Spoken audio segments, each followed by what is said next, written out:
할렐루야. 우리 함께 찬양하겠습니다. 찬송가 325장입니다. 찬송가 325장 예수가 함께 계시니 함께 찬양하죠.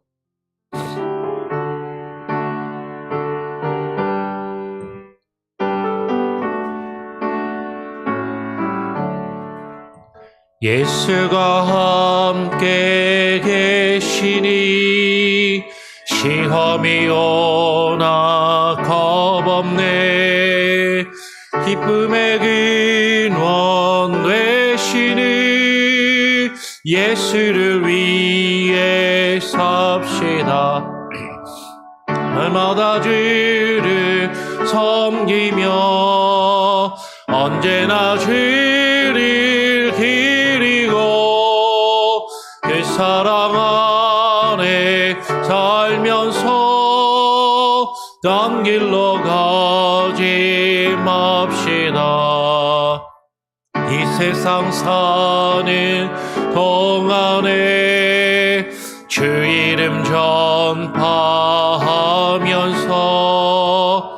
무한한 복락 주시니 예수를 위해 삽시다. 날마다 주를 섬기며 언제나 주를 기리고 그 사랑 안에 살면서 딴 길로 가지 맙시다. 이 세상 친구 없어도 예수는 나의 친구니 불의한 일을 버리고 삽시다. 날마다 주를 섬기며 언제나 주를 기리고 그 사랑 안에 살면서 딴 길로 가지 맙시다. 주께서 심판하실 때 잘했다 칭찬하리니 이런 상계 받도록 예수를 위해 삽시다. 날마다 주를 섬기며 언제나 주를 기리고 그 사랑 안에 살면서 딴 길로 가지 맙시다.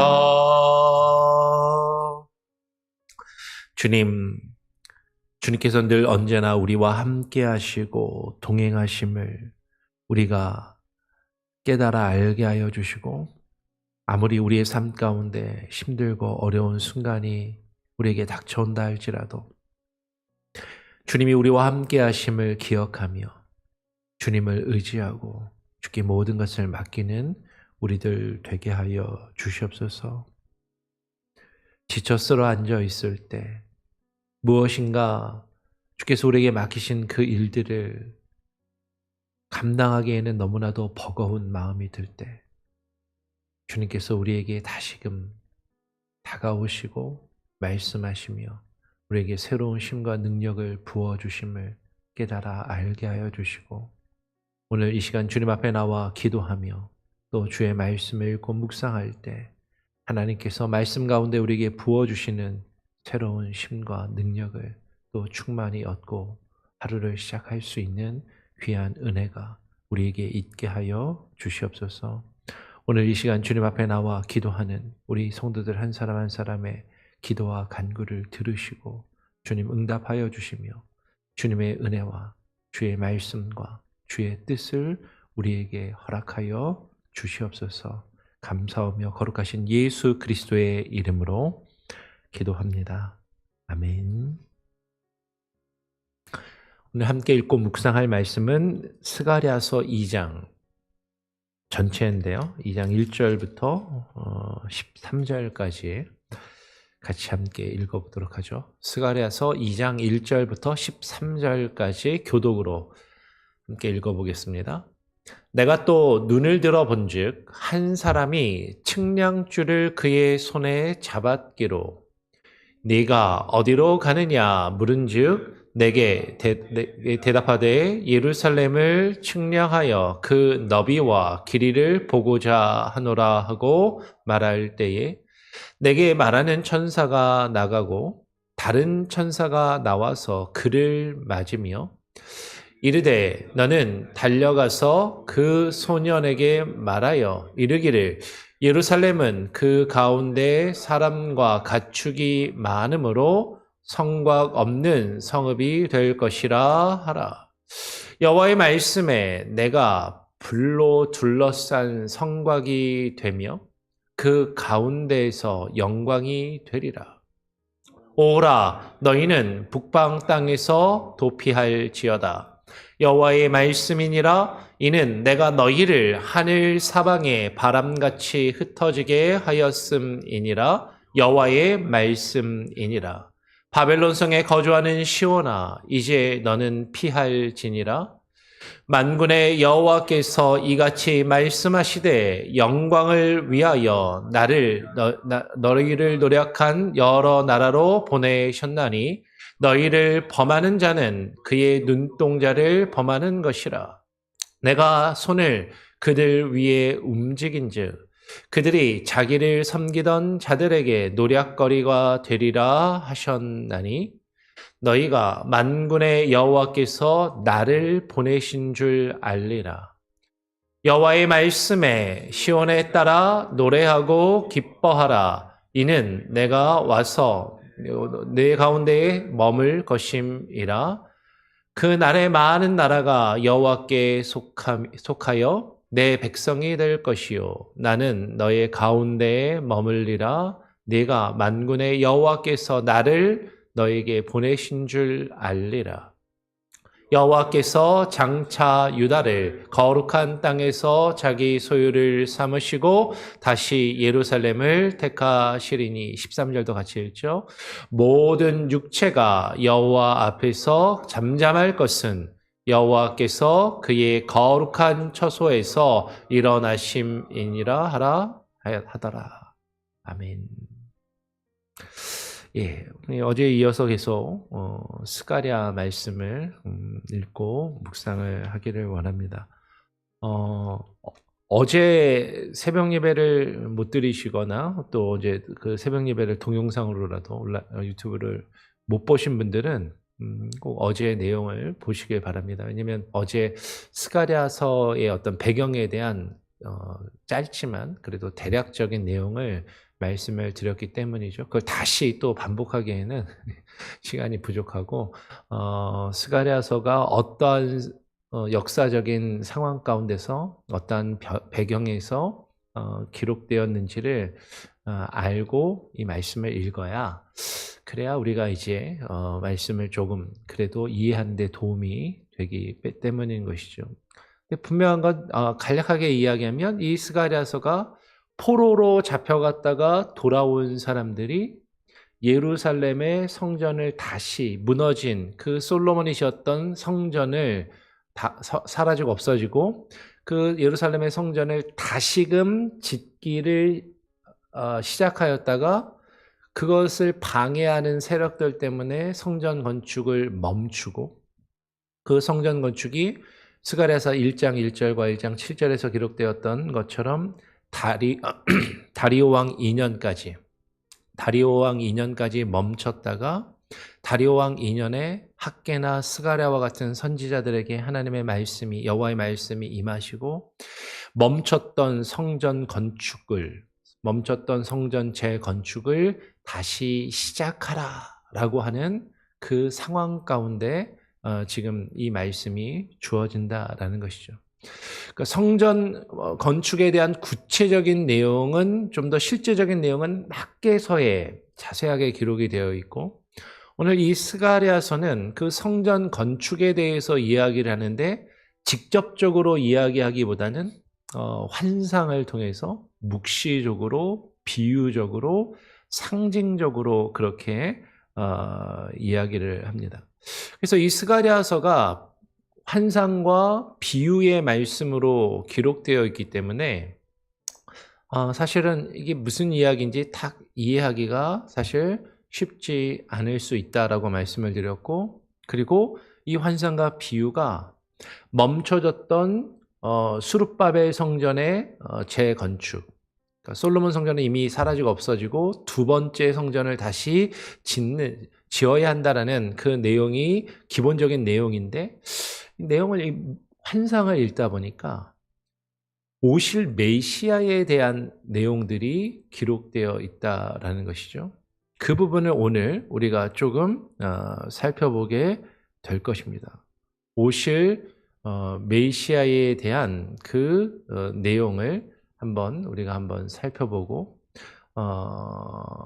그리고 이 스가랴서를 읽을 때 좀 어려운 부분이 무엇이냐면, 이게 누가 누구한테 하는 말인가, 이제 이런 내용들이 조금 어려울 수 있는데, 그 부분들을 같이 한번 읽어 내려가면서 같이 한번 살펴보기를 원합니다.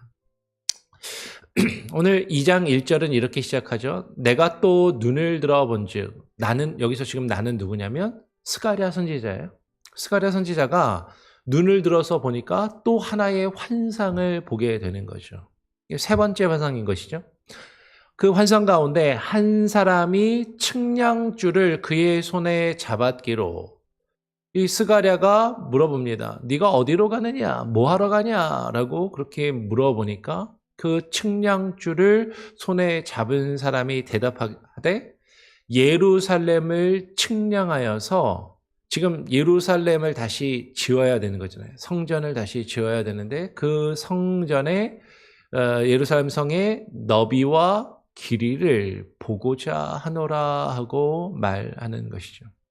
즉 측량줄을 그의 손에 들고 있는 한 사람, 이 측량줄이라는 건 쉽게 말하면 자예요. 긴 자나 그러니까 거리를 재는 그 줄을 통해서 이 예루살렘의 터가 얼마나 되는지, 이 예루살렘이 얼마나 너비와 길이가 되는지, 그것을 측량해야, 우리가 집을 지을 때도 아니면 길을 낼 때도 이 정확하게 측량을 해야 정확하게 집과 어떤 건축을 하고 그리고 길을 내고 하는 것처럼, 그 성전을 멈춰진 성전을 다시금 건축하기 위해서 그것을 측량해야 하는 필요가 있고, 지금 그 성전 건축에 대해서 이야기를 하는 것이죠. 즉 이 스가랴의 환상이 성전 건축에 대한 내용이다라는 것을 분명하게 보여주는 것이에요. 그러면서 내게 말하는 천사가 나가고, 그 환상 가운데 한 사람 측량줄을 손에 들고 있던 그 천사는 나가고, 다른 천사가 나와서 또 그를 맞이하였다라고 이야기를 하는 것이죠.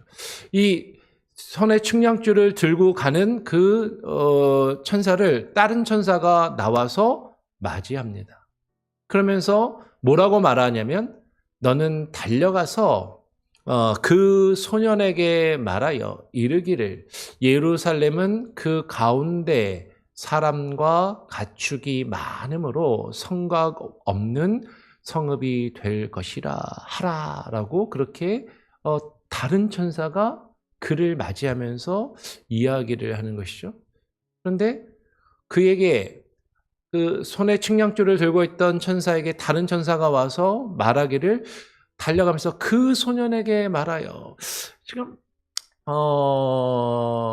그 소년에게 말하여 이르기를, 이게 이제 읽기에 따라서는 지금 손에 한 측량줄을 들고 있던 그 천사가, 쉽게 말하면 이걸 어떻게 끊어 읽냐에 따라서 전혀 다르게 되는데, 이르되 너는 달려가서, 이제 이렇게 말하고 그 소년에게 말하기를, 이게 끊어지는 거죠. 그러면서 다시 말하면서 예루살렘은 그 가운데 사람과 측량줄이 많음으로 성곽 없는 성읍이 될 것이다, 이렇게 읽게 되면, 그 소년이 앞에서 나왔던 손에 측량줄을 들고 있는 그 한 사람, 그 한 천사를 향해서 다른 천사가 그 소년이라고 이야기한 것으로 읽을 수도 있을 것 같고, 또 읽기에 따라서는 지금 그것을 바라보고 있는 스가랴를 향해서 이야기하는 것처럼 보이기도 하고, 그런데 또 이 스가랴서 2장을 쭉 읽어 내려가면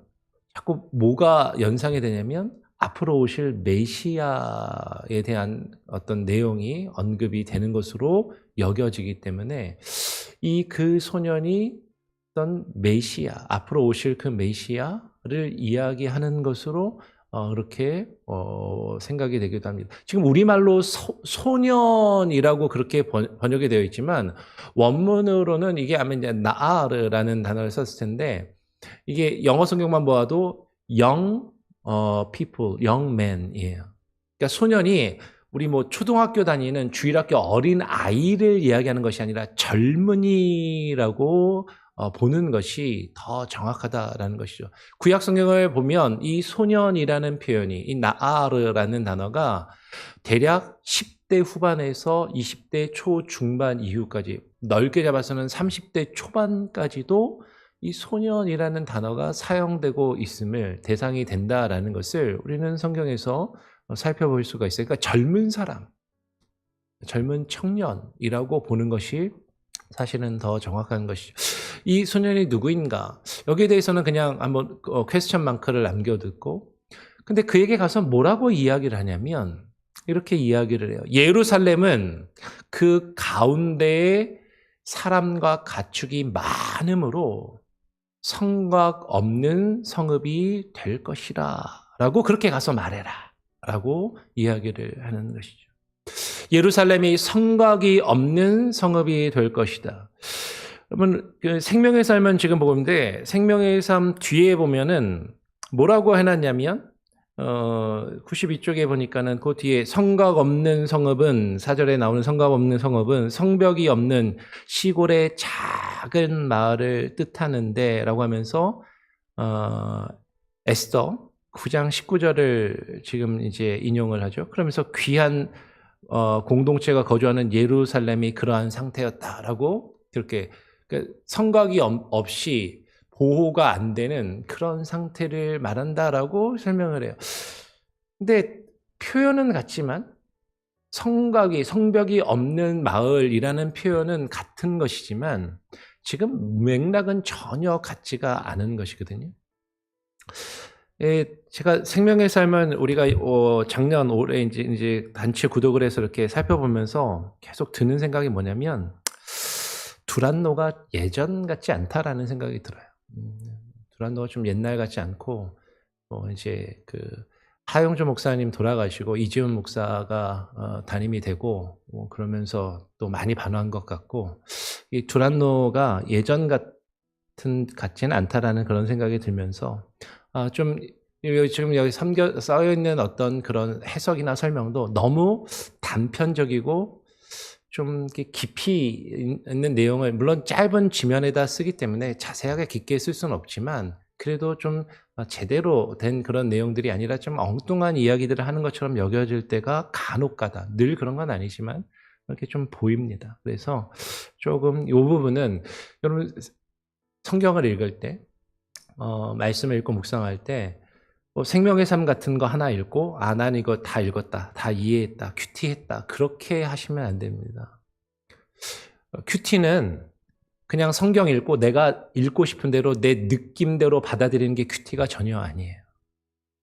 그러니까 큐티를 하고 큐티 나눔을 할 때도 그냥 내가 읽고 내게 주신 어떤 느낌이나 생각을 나누는 게 큐티 나눔이 되어서는 절대로 안 됩니다. 말씀을 읽고 묵상할 때 기본적으로 이 말씀이 정말로 어떤 말씀인지를 깊이 들여다보는 연습을 하는 게 큐티예요. 조용하게 성경을 읽고 성경을 천천히 여러 번 읽고 깊이 생각하면서 하나님께서 이 말씀 가운데 나에게, 우리에게, 우리 공동체에게 주시는 하나님의 교훈이 무엇인지를 깊이 생각하면서 연구하고 깨달아 알아가는 개인 성경 읽기가 큐티이지, 내가 읽고 싶은 대로 내 느낌대로 내 생각대로 내 감정에 따라서 내 기분에 따라 받아들이는 것이 큐티는 아니다라는 거죠. 그러려면 성경을 제대로 된 어떤 가이드가 있는 상태에서 성경을 같이 읽고 연구하고 묵상하는 그런 필요가 있습니다. 여러분에게 제발 부탁드리는 것은, 적어도 하나님께서 우리에게, 저와 여러분에게 하나된 교회를 이루게 하시고 공동체를 이루게 하셨다면 여러분의 담임 목사가 성경을 어떻게 읽고 해석하는지를 일단 알아야 돼요. 다 동의하고 하지 않고는 나중에 문제인데, 일단은 담임 목사가 뭐라고 하는지는 들어야죠. 그리고 그게 부족하다라고 생각되면 다른 것을 찾아서 보셔도 괜찮습니다. 그런데 그냥 유명하다라고 하는 누군가나 어떤 유명한 출판사에서 나왔다고 하는 책 한 권을 읽고서 난 이걸 다 알았다라고 그렇게 생각해서는 안 돼요. 성경에 다양한 해석과 견해들이 있고 다양한 입장들이 있기 때문에 그걸 잘 정리하고 좀 더 넓은 마음으로, 열린 마음으로 읽고 받아들일 필요가 있고, 그러면서 더 중요한 것은 무엇이 제대로 된 성경 읽기이고 해석인지를 분별하는, 그것을 가려내는 연습과 훈련을 해야 됩니다. 난 저 목사님 좋은데, 나는 이 설교자가 좋은데, 그럼 그 사람이 말한 건 그냥 무조건 받아들이는 것이 아니라 정말 베레아 사람들이 그랬던 것처럼 정말 그러한가 그렇지 아니한가를 분별하면서 성경을 읽는 연습을 하는 것이 큐티이고, 그렇게 한 것을 함께 나누면서 혹시 내가 성경을 잘못 읽지 않았는가 서로 확인하고 서로 점검하고, 공동체 가운데 하나님께서 우리에게 공통적으로 주신 하나님의 말씀이 무엇인가를 같이 나누는 것이 큐티 나눔인 것이죠. 그래서 우리가 새벽에 이 큐티 책을 가지고 성경을 읽을 때 우리 교회 공동체 가운데 담임 목사인 저를 통해서 하나님이 이 성경을 어떻게 읽게 하시는지를 여러분들이 들어야 돼요. 그리고 그것을 다 동의할 수 있으면 감사한 것이고, 그렇지 않다고 한다면 또 다른 것을 찾아서 묵상할 수 있겠지만, 그것이 한쪽으로 치우친 그런 성경 읽기나 해석이나 묵상이 되어서는 안 된다라는 것이죠. 제가 여러 번 계속 말씀을 드리지만, 성경은 가장 기본적으로는 지금 내가 읽고 있는 그 말씀 자체의 그 본문에 집중해야 됩니다.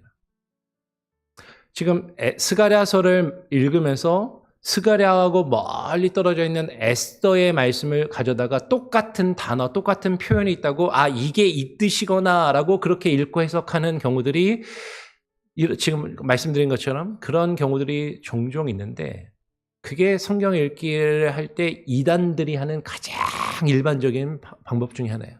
똑같은 단어를 찾아가지고 다른 곳에서 엉뚱한 의미를 끌어와서 그것을 해석하는. 물론 다른 곳에 있는 그 표현이 이 구절을 설명해 줄 수도 있습니다. 그런데 이것이 그것에 연결이 된다는 걸 확인하려면 지금 주어진 문맥 안에서 지금 본문이 무엇을 이야기하는지를 먼저 정확하게 읽어야 하는 것이죠. 오늘 스가랴서 2장 4절은 뭐라고 이야기하냐면, 예루살렘은 그 가운데 사람과 가축이 많음으로 성곽 없는 성읍이 될 것이다. 즉 예루살렘 성을 새로 건축하게 될 텐데, 이 성은 성곽이 없는, 성벽이 없는 성읍이 되어야 한다. 왜 성벽이 없는 성읍이 되냐면 그 가운데 사람과 가축이 많기 때문에, 그 가운데 더 많은 사람과 가축을, 많은 이들을 포용할 수 있어야 한다라는 것이죠. 성곽이 없다라는 것은 나를 지켜주는 울타리가 없다라는 그런 표현일 수도 있겠지만, 다른 사람이 들어오지 못하도록 쳐놓은 담이 없다라는 그런 의미일 수도 있는 것이죠. 열려있는, 오픈되어 있는, 누구나 그 가운데 들어올 수 있는, 그 담이 없는 그런 성읍이라는 그런 의미가 된다라는 것이죠. 근데 그 성곽은 누군가 들어오는 것을 막는데 그 들어오는 것은 어떤 이들이 있을 수 있어요? 그 가운데 들어와서 함께 공동체를 이루고 함께 하나 되기 원하는 사람들도 있겠지만 그 성읍 안으로 들어와서 노력하고 약탈하고 도둑질하는 도둑이나 적군이 들어올 수도 있잖아요. 그러니까 도둑이나 적으로부터 그 안에 있는 공동체, 그 안에 있는 사람들을 지켜주고 보호해주는 것이 성곽인데 그 성곽이 없다면 그러면 어떻게 될 것인가? 이것은 불안하고 이것은 안전하지 않은 것이 아닌가라고 사실 생각할 수 있죠. 그러니까 생명의 삶은 아마 그 부분을 설명하려고 에스더 말씀을 가져다가 표현한 것 같아요. 그런데 오늘 이 말씀에서 예루살렘의 성곽이 없는 성읍이 된다는 건 모든 사람들에게 열려 있는 곳, 모든 사람들이 누구나 들어올 수 있고 접근할 수 있는 곳이라는 그런 표현인 것이죠. 근데 그러면 이 성은 어떻게 지켜지는가? 이 성은 어떻게 보호를 받을 수 있는가? 오늘 여호와께서 이렇게 말씀하시는 것이죠. 여호와의 말씀에 내가 불로 둘러싼 성곽이 되며 그 가운데에서 영광이 되리라. 여러분, 이 말씀을 잘 읽으셔야 됩니다. 불이 성곽이 된다라고 그렇게 읽게 될지도 몰라요. 그렇게 읽을지도 모릅니다. 그런데 주어가 뭐냐면 내가, 여호와께서 불로 둘러싼 성곽이 되시겠다. 하나님의 성전이 있는 그 성전은 성곽이 없어서 담이 없어서 누구나 들어올 수 있고 누구나 그 가운데 새로 지어질 성전은 하나님께서 회복하시고 새로 지으실 하나님의 성전은 누구나 들어와서 그 가운데 거할 수 있는 담이 없는 성곽이지만 그러면 그곳은 안전하지 않은 것이고 적이나 도적으로부터 보호를 받을 수 없는 곳이냐? 그렇지 않고 여호와께서 직접 그 울타리가 되시고 성곽이 되시며 그 안에 거하는 자들을 지키시고 보호하시는 분이 되시겠다라고 말씀하시는 것이죠. 근데 여호와께서 불로 둘러싼 성곽이 되시겠다. 여기서 말하는 불이 무엇일까? 많은 분들이 성경에서 불만 나오면 성령, 그냥 대본에 딱 이렇게 이야기하시기도 해요. 뭐 그럴 수도 있어요. 성령으로 이해하고 해석하는 경우도 있겠고.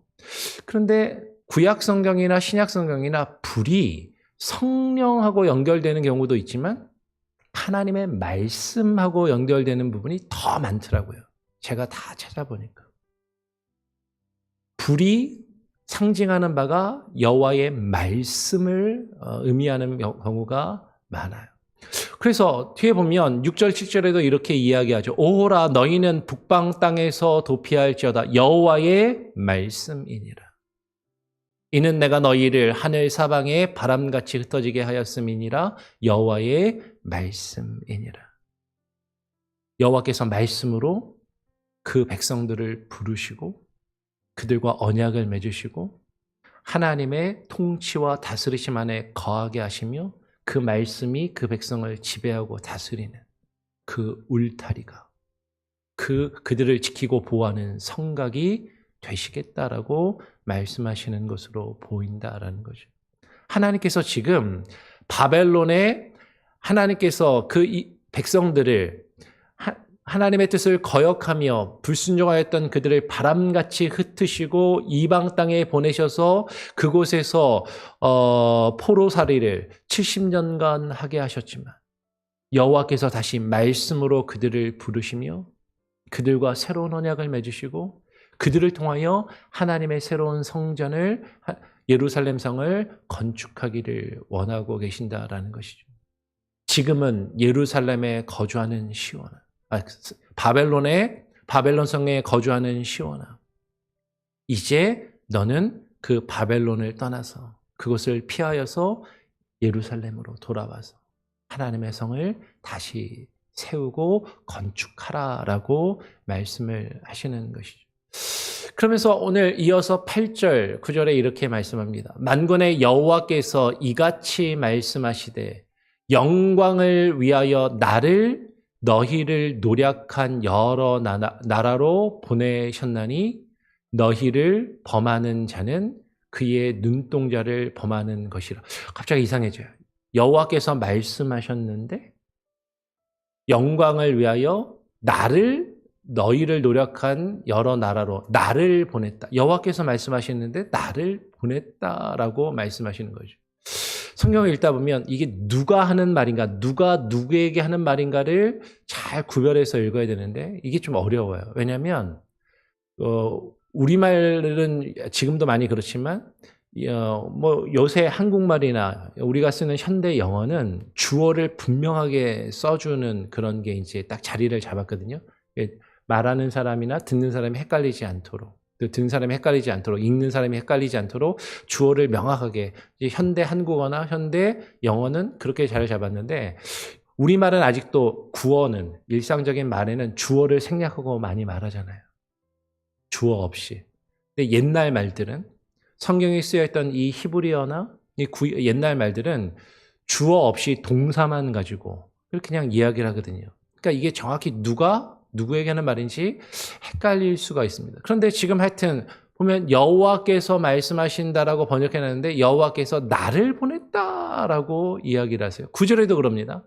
내가 손을 그들 위에 움직인즉 그들이 자기를 섬기던 자들에게 노략거리가 되리라 하셨나니 너희가 만군의 여호와께서 나를 보내신 줄 알리라. 여호와께서 말씀하시는데 만군의 여호와께서 나를 보내신 줄 알리라. 이게 지금 다른 사람이 하는 말인가? 근데 여호와께서 말씀하시되라고 했는데 여호와께서 하시는 말씀이라고 번역해놨는데 지금 그 여호와께서 나를 보냈다라고 이야기를 하니까 이게 지금 무슨 말이지?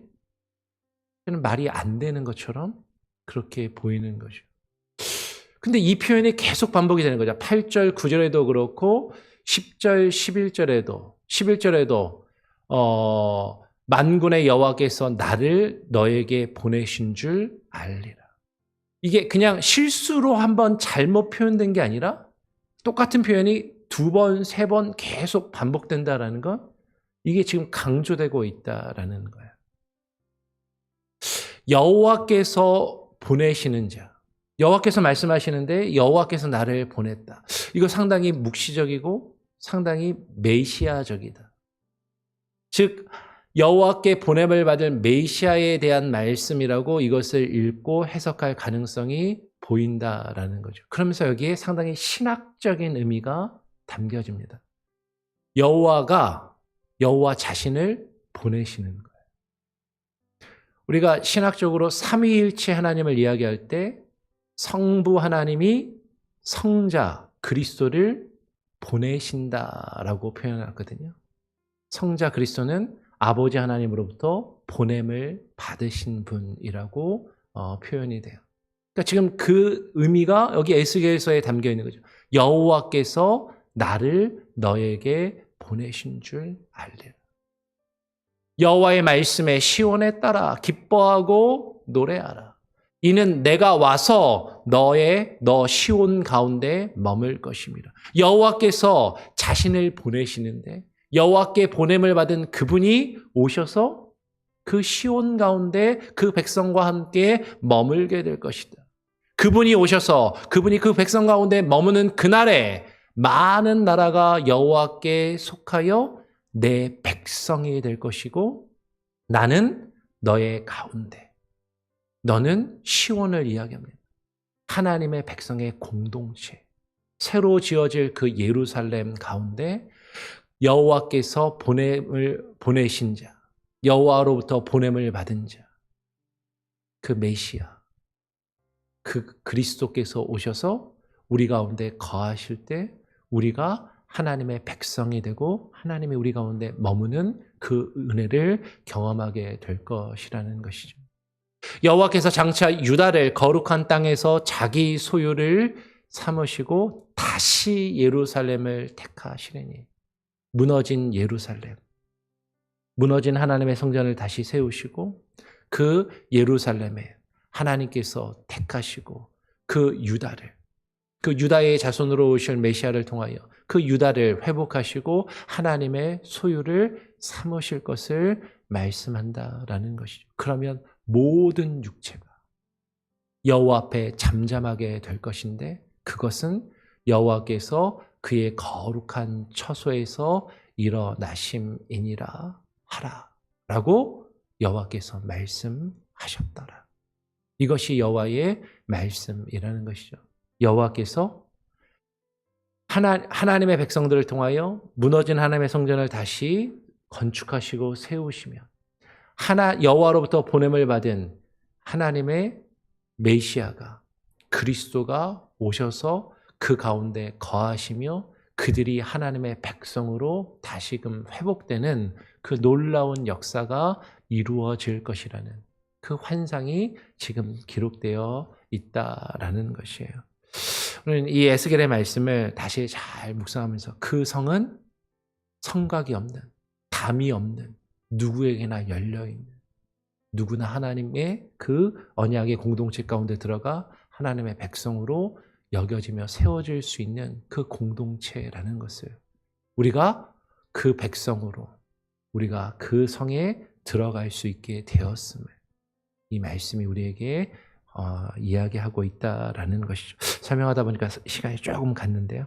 우리 같이 함께 찬양하고 제가 짧게 기도하고 마치죠. 찬송가 360장입니다. 행군 나팔 소리에 360장 함께 찬양하고 제가 짧게 기도하고 마치겠습니다.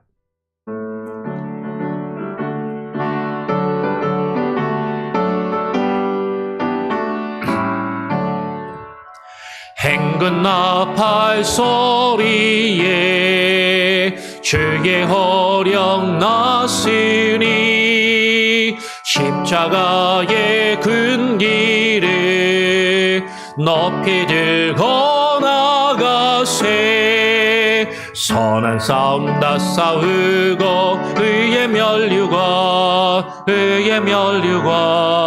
받았으리라 선한 싸움 다 싸우고 의의 면류관 예루살렘 성에서 면류관 받으리 저 요단 강 건너 우리 싸움 마치는 날 의의 면류관 예루살렘 성에서 악한 마귀 권세를 모두 깨쳐버리고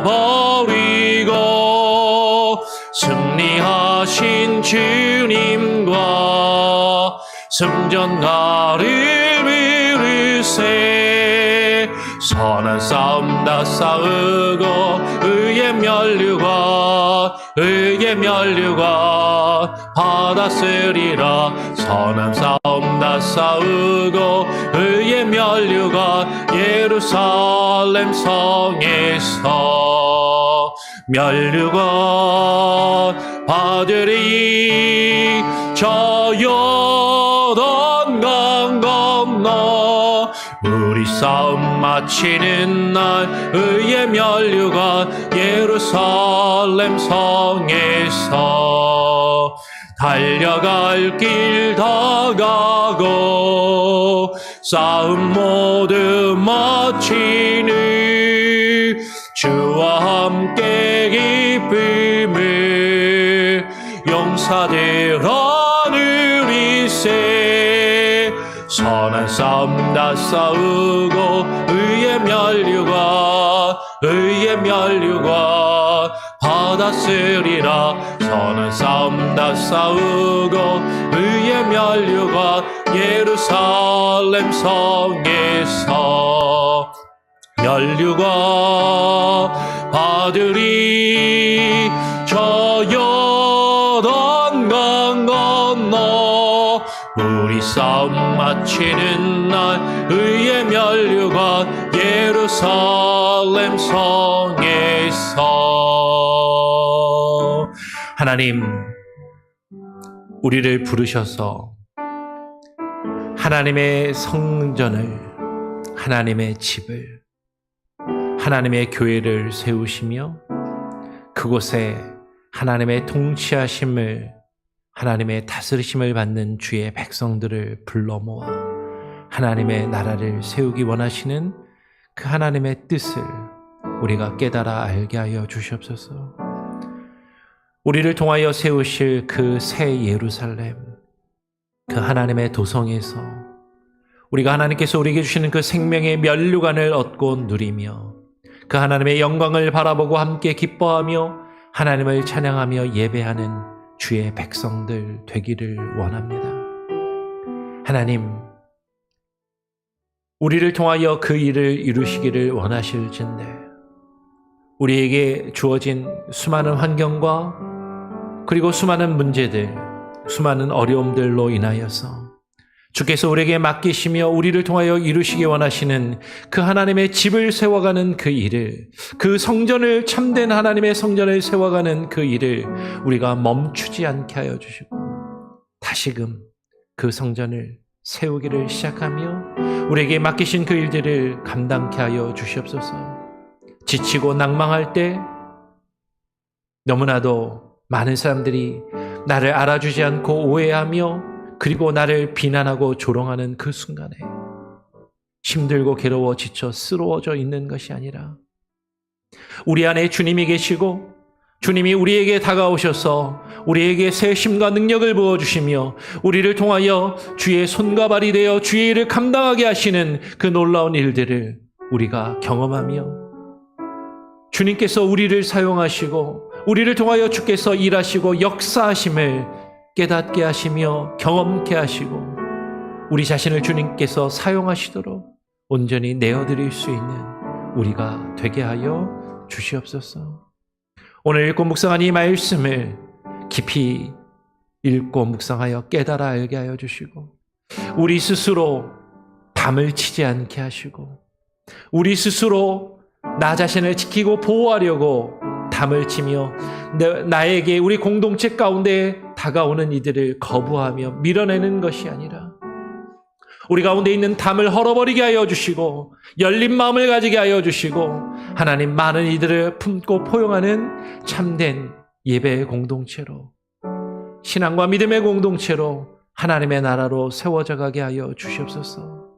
그럴 때 주께서 그 불이 성각이 되며 주의 말씀과 주의 성령이 우리를 지키시고 보호하시며 우리를 인도하시고 우리와 함께 하심을 경험하는 놀라운 은혜가 있게 하여 주시옵소서.